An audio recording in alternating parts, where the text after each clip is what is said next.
55 நாள்ல 1,00,000 ரூபா சம்பாதிக்கணும்னு சொல்லியிருந்தேன். அப்படி முடியலன்னா ஒரு பக்கம் மீசை எடுத்துறேன் சேலஞ்ச் பண்ணியிருந்தேன். இன்னைக்கு 22வது நாள். வாங்க எவ்வளவு சம்பாதிச்சிருக்கோம்னு சொல்லிட்டு பார்க்கலாம். இன்னைக்கு நம்ம டார்கெட் அச்சீவ் பண்ணிட்டோமான்னு பார்த்தா எஸ் பண்ணிட்டோம். அதை விட கொஞ்சம் அதிகமாகவே ஓட்டியிருக்கோம். இன்னைக்கு ராபிடோல 984 ரூபா ஓட்டியிருக்கோம்.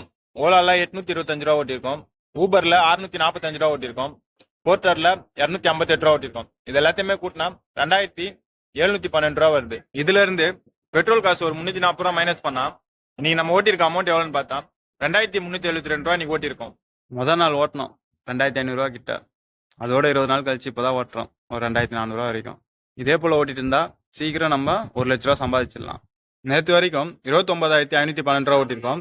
இன்னைக்கு ஓட்டினதை கூட்டினா 31,884 ரூபா நம்ம 22 நாளைக்கு ஓட்டியிருக்கோம். நம்ம 22 நாளைக்கு எவ்வளோ ஓட்டியிருக்கணும்னா 40,040 ரூபா ஓட்டியிருக்கணும். ஆனால் நம்ம எவ்வளோ ஓட்டியிருக்கோம்னா 31,884 ரூபா ஓட்டியிருக்கோம்.